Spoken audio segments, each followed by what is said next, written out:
जय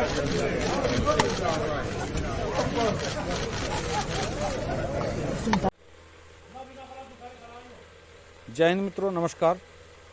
और मैं आपके सामने कुछ शब्द रखने वाला हूं और वो शब्द आज मैंने किसी से लिए हैं।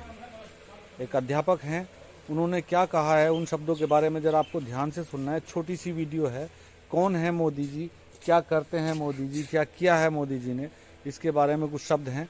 और आपसे मेरा निवेदन है कि आप बड़े ध्यान से इन शब्दों को सुने तो आपको समझ आएगा कि वास्तव में क्या किया है मोदी जी ने आज तक, क्या कर रहे हैं और क्या होने वाला है। तो जो प्रबुद्ध नागरिक जन हैं, मैं सभी से निवेदन करूंगा, बच्चे, बूढ़े, जवान, सभी इन शब्दों को जरा ध्यान से सुने। तो आइए सुनते हैं। ये शब्द एक अध्यापक के शब्द हैं और बहुत ही गूढ़ विषय उन्होंने रखा है इस विषय पे।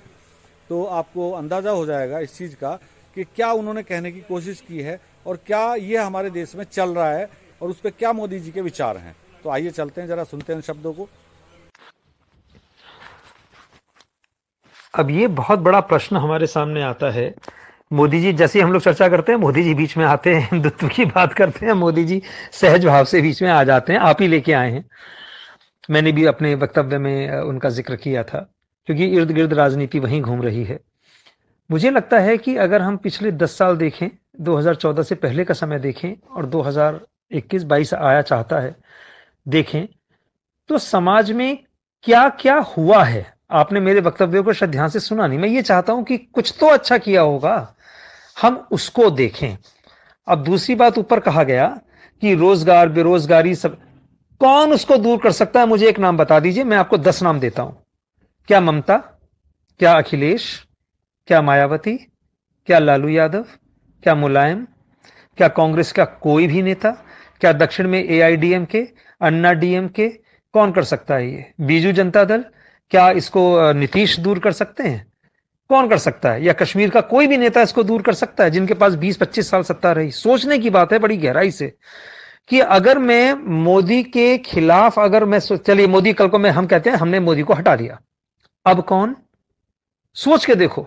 बहुत मैंने एक एक व्यक्ति को सामने रख करके सोचा है इस चीज को।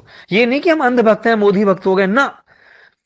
मोदी ने कम से कम कुछ ना किया हो, मैं कहता हूं उसने कुछ नहीं करा। उसने हमको उल्लू बनाया, वो अडानी का, फलाने का, ढिमकाने का, सब कुछ एग्रीड, पूरी तरह सहमत हूं। लेकिन एक काम तो उसने किया है भाई साहब, जो कोई नहीं कर पाया पिछले 60-65 सालों में। जबकि मैं खुद राजनीति से परे रहता था, नहीं था, लेकिन जो मैंने समाज में उसने एक राष्ट्रभक्ति, देशभक्ति की भावना, चाहे जिस भी तरीके से, मैं नहीं जानता, वो तो पैदा की है भाई, इसमें तो कोई दो राय नहीं है। अब सोच के देखिए कि क्या आप 2014 से पहले इस प्रकार सोचा करते थे जैसा कि आप आज सोच रहे हैं, या आज यहां पर आप लिख के भेज रहे हैं? क्या ये धारणा पहले थी आपकी? हम जहां देखते थे, जो भी सरकार हुआ करती थी हमारे सामने था। अब हमारी व्यवस्था का अगर कोई पालन कर रहा है, न्याय व्यवस्था के अंदर कुछ चीजें चल रही हैं, कुछ चीजें नहीं पकड़ पाए, अब कोई विदेश भाग गया, उसको लाना उनके हाथ में नहीं है कि वो जाएंगे और कॉलर पकड़ के खींच के ले आएंगे। उसकी एक पूरी प्रक्रिया है जिससे कि गुजर रहे हैं। अब कई लोग कहते हैं जी विदेशों का पैसा नहीं आ पाया, आपको क्या लगता है? मैं तो खुद स्विट्जरलैंड गया हुआ हूं, मैंने तो सारी चीजें अपनी आंखों से देखी हैं वहां पर। मैं तो महीनों रहा हूं यूरोप के अंदर, इसलिए मैं इन चीजों को देख के, वहां से एक पैसा कोई भी सरकार नहीं ला सकती। मैं गारंटी देता हूं कि कोई भी सरकार आ जाए, खुला चैलेंज है ये कि एक पैसा मुझे वहां से वो लाके दिखा दें।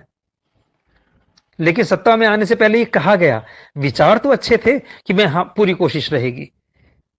उनका विचार था कि 15 लाख रुपए, अरे उनका वो भाषण सुनो, वो ये कह रहे थे कि अगर विदेश से पैसा यहां पर आ जाए तो इतना पैसा होगा कि 15-15 लाख रुपए सबके बांटे आ जाएगा।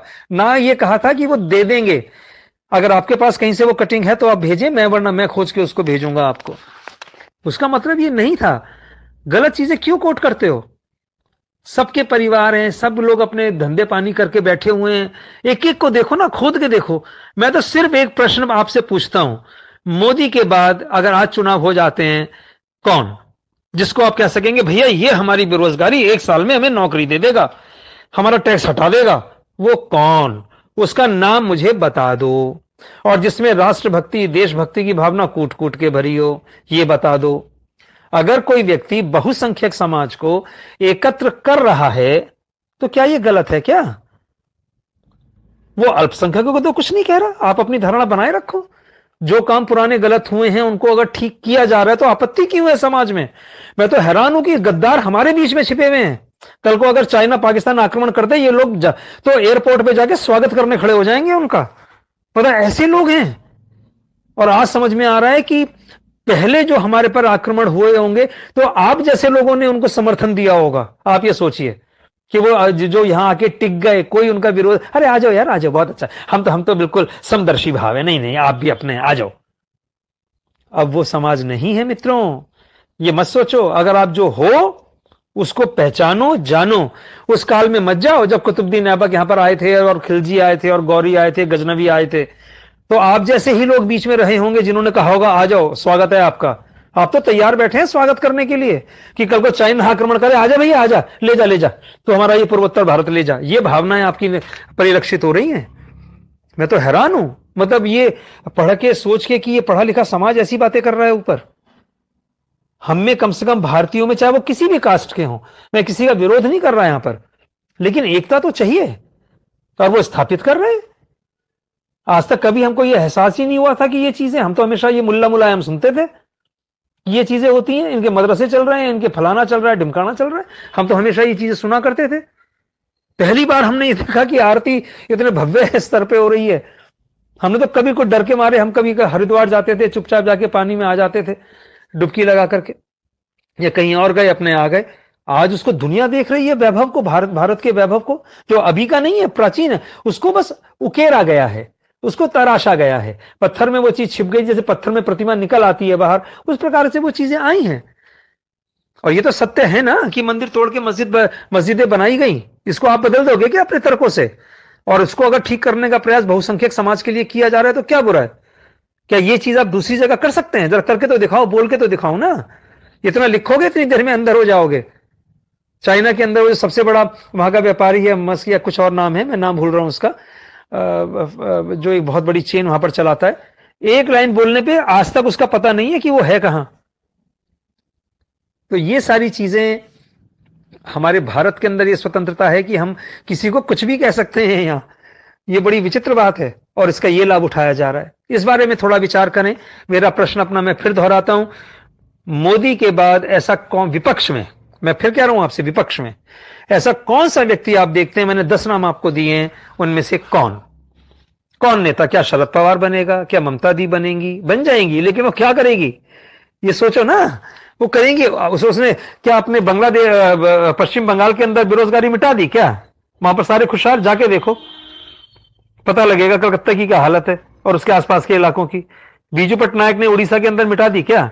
अन्ना डीएमके ने कर दिया क्या? एआईडीएमके ने कर दिया क्या? कौन पूरी बेरोजगार? अरे भैया नहीं दी जा सकती।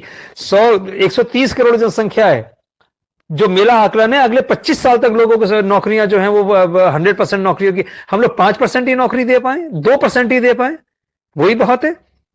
हम लोग जनरेट करें जो मोदी जी कर रहे हैं। तुम अडानी को गाली तो देते हो, अंबानी को गाली तो देते हो, तुम्हें पता है कितने लाखों लोग उनके यहां काम कर रहे हैं? अरे भैया ऐसे लोगों की तो पूजा की जानी चाहिए। इन लोगों ने हमको एम्प्लॉयमेंट दे रखा है, काम दे रखा है। अगर ये लोग नहीं होंगे तो काम कौन देगा? कौन नौकरियां और एम्प्लॉयमेंट जनरेट कैसे होंगी? अब बैंकों के थ्रू लोन मिल रहा है, कितने बच्चों ने अपना काम खड़ा, मैं तो स्कूल में पढ़ाता हूं, मुझे तो मालूम है, हमारे यहां तो 12वीं के 11वीं के बच्चों ने अपने बिजनेस खड़े कर लिए हैं। तो बहुत फायदा हुआ है, ऐसा मत कहिए आपकी नहीं हुआ। हमारे यहाँ घर में जो काम कर रही हैं, जो बच्ची 22-23 साल की है, उसके घर के अंदर बहुत स्थितियां थोड़ी सी ठीक नहीं थी, तो उन्होंने कहा कि हमारे यहाँ तो राशन आता। तो ये इतने गहन काम किए जा रहे हैं जिस पर हमारी निगाह नहीं जा रही। वास्तव में बहुत काम हो रहा है, वरना अब तो समाज न जाने क्या हो चुका होता। इस चीज पे थोड़ा सा विचार करिए।